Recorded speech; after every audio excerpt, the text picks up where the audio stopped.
Bom dia everyone, my name is Joe Lyon and welcome to another episode of Portuguese Online. Today we're going to learn about the irregular verbs. Now it's kind of hard to teach or to learn the irregular verbs because let's just face it, they're really irregular. They're all different and they all have different rules and all the different ones are different from the other different ones. So I'm just going to go through the conjugation of four of them. Ir, ter, ser, estar, and fazer. But before we begin, we need to go over the difference between ser and estar. So let's just erase this guy. So the verbs ser and estar in English mean the exact same thing. They mean to be. And the verb to be is the most used verb by far.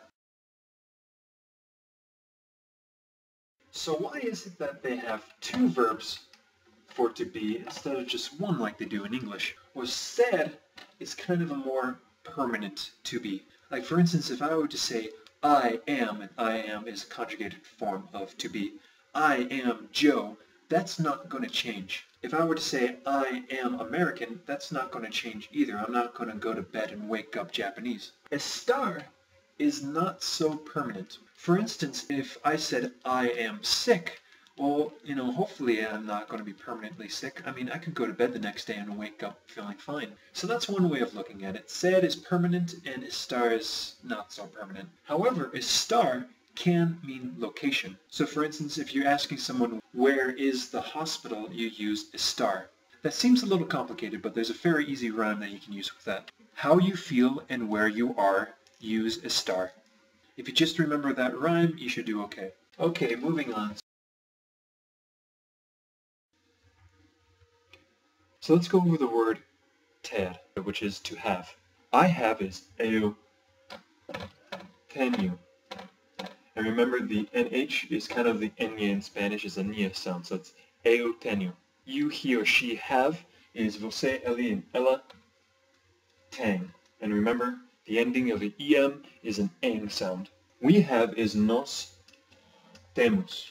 And this is kind of interesting. You guys or they have is vocês, eles, and elas têm. But it is a little bit different because there's a circumflex in there. Which means that when you say it, your mouth is just ever so slightly more closed than it would be with the singular form. However, when you're learning Portuguese, the difference is so minuscule that no one's going to notice anyway.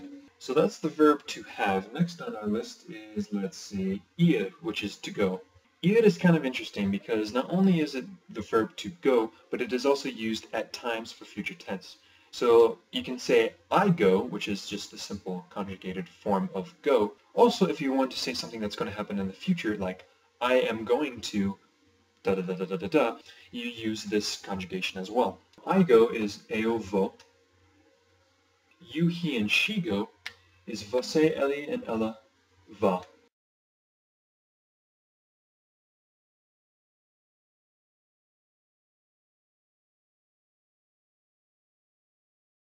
We go is nós vamos. I'll say that again because I was speaking into the board. Nós vamos. You guys go and they go is vocês, eles, and elas vão. Next up is poder. Now, poder is kind of weird because in English we have the verb can, but you don't have the unconjugated verb of it. You don't have to can. It doesn't work unconjugated. It's always conjugated in English. However, you can also use it as to be able to. Like, I am able to and I can means the exact same thing. So that's what we're going to go over next. So saying I can or I am able to in Portuguese is eu posso. Eu posso.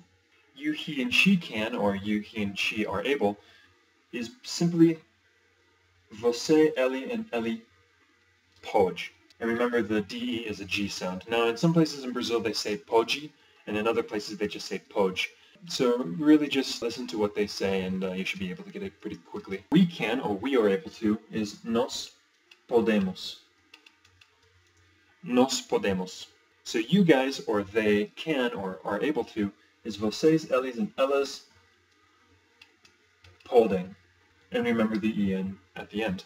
Now I know this is a long and tedious video and it's not as exciting, however we only have one more, so just hang in with me. This next one is used quite a lot. We're not going to talk about many of its usages, we're just going to go through its conjugation, but this is fazer, which is to make or to do. So I do, or I make, is eu faço.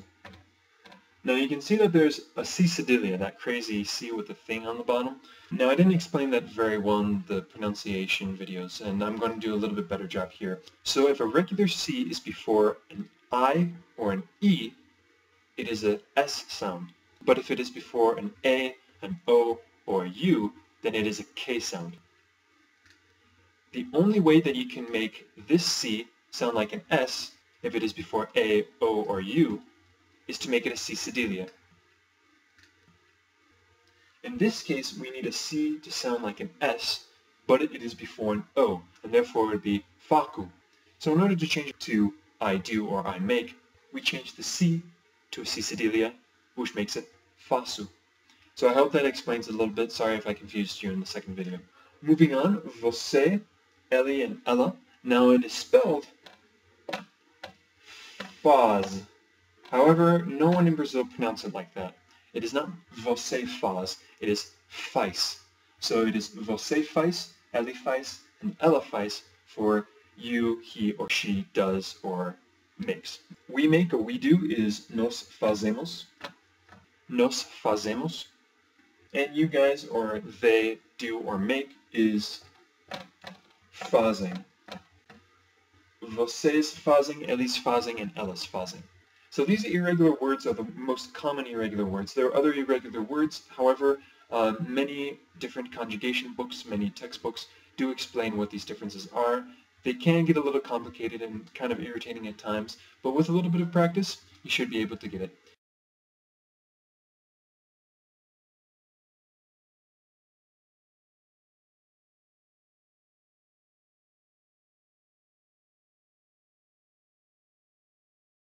So if I can meet you at camera 1, we'll go over what's going on next time. Hello camera 1, so I have some good news for you. Today, you do not get a vocab word list. You don't have to memorize it. And the reason being is because these irregular verbs are kind of hard. There are a couple of rule of thumbs that you can remember that can help you with the memorization process. But really, you just need to practice and write them and speak them. Use a friend to help you. Do whatever you can to memorize them. And by next video, when you have them memorized, we'll continue and get away from the verbs and get to the rest of the sentence structure, like adjectives and articles and nouns. These are really fun. You'll like these. So I hope you enjoyed that video. My name is Joe Lyon, and I hope to see you next time. Ciao!